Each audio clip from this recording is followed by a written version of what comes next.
I've ever learned in my life. And if you would have told me what I'm going to share with you right now 10 years ago, I say that's the hokiest thing I ever heard in my life.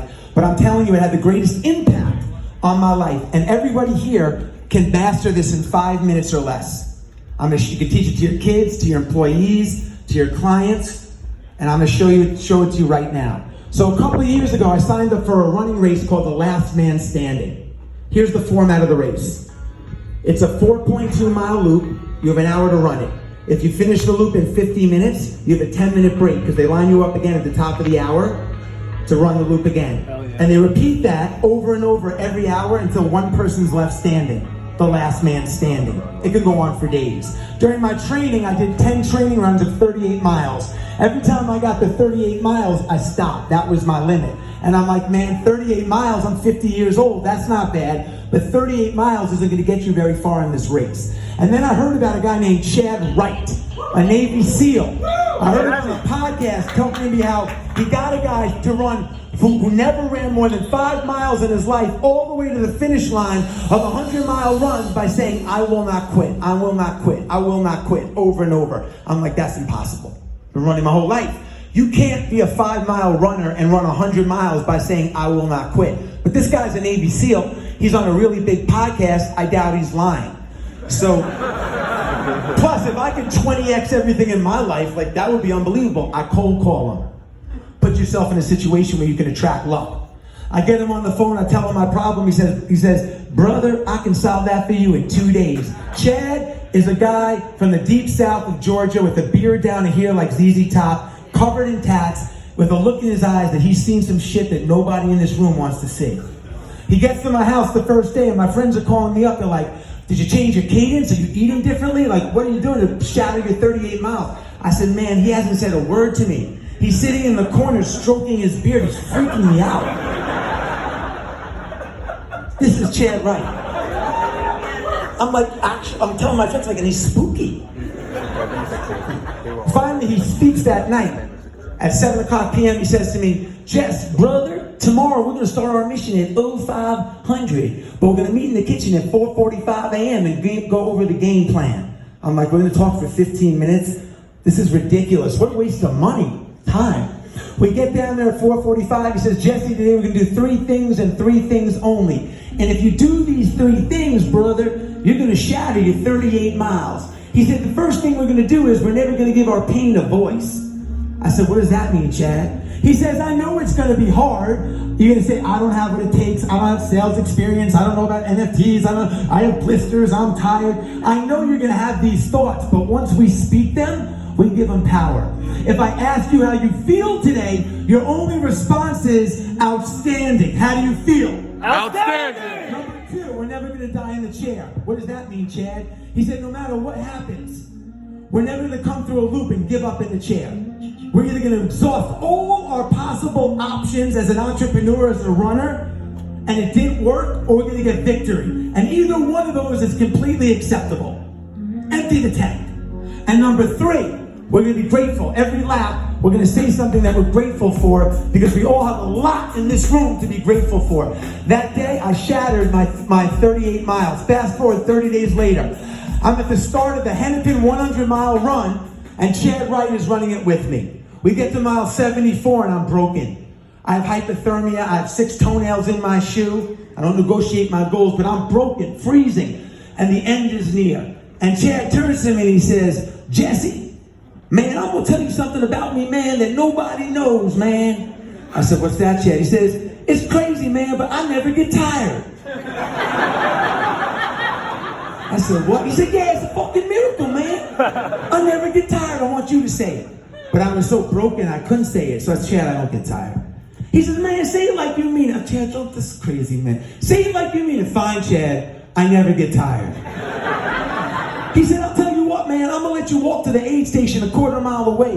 When we get to the aid station, you tell them the miracle of Jesse and Chad. We get to the aid station, they give me some pasta, they give me some soup. I said, I'm Jesse, this is Chad, and I know this is going to sound crazy, but we never get tired. Right? I said, we never get tired. Chad grabs me by the shirt like this, and he says, let's go.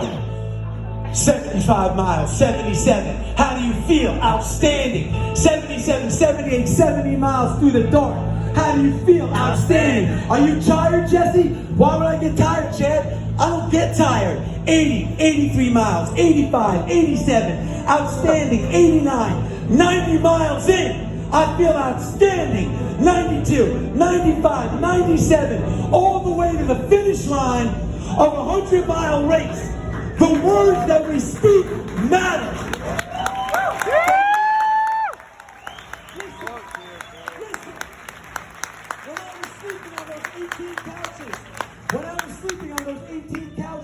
I used to walk into my office every day, turn to my partner and say, we're millionaires. They just haven't paid us yet. We're millionaires. They just haven't paid us yet. My son is dyslexic. The teacher the other day said, your son is really struggling. I said, stop. Are you telling me my son is working hard, but he hasn't grasped the concepts? We don't talk like that. This week, be mindful of the people around you and the words that they say. I can't, I don't have what it takes, we don't come from money. Be mindful of the words that they say. How do you feel? Outstanding! How do you feel? Outstanding! How do you feel? Outstanding! Now listen, we covered a lot today. We talked about soul. We talked about creating luck. We talked about sips and a spiritual billionaire. We talked about the power of the spoken word, urgency, the hours in a day and 25% of our time. But I want to share the most important thing on this side of the entrepreneurial journey. So I told you I beat my dad in checkers, right? So what I didn't tell you is that when I beat my dad, he didn't know who I was.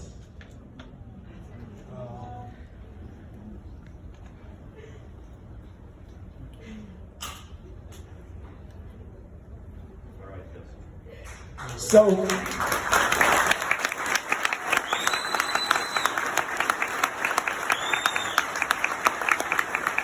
my dad has Alzheimer's. So I would sit for 24 hours waiting for 5 minutes of clarity from my father. And the last time I was at my dad's, out of nowhere, he said to me, Jess, you want to play checkers? Jesse, yes, Dad, I do. And I beat him. It wasn't fair. But I beat him. And while I had him in a moment of clarity, I said, Dad, what do you want to do? He said, I'll do whatever you want to do, son. I said, you want to go in the swimming pool? My dad said, sure. I took him in the swimming pool. They interviewed the richest families in America. And they asked them, what's the number one regret they had for making all the money? And overwhelmingly, every single one of them said giving up what they already had for what they wanted. Giving up what they already had for what they wanted. Don't give up what you have on your journey for what you want. You got to keep this side of the equation. And when my dad was sitting there, I've never been close to death in my life. And I'm holding his hand. He's in hospice, so I'm rotating with my brother and my two sisters, and it's like a time clock that goes down because my dad's not eating or drinking. And as I'm sitting there, I thought two things. I'll leave you with this. The first thing is, man, I poured my soul into this relationship. I poured my soul into this relationship, and I felt really good about that. The second thing is, my dad never had this, man. He never had this. But he had this. If you have $1 and your spirit is worth $1 billion, 1 times $1 billion is $1 billion. And I'm dedicating this to my spiritual billionaire.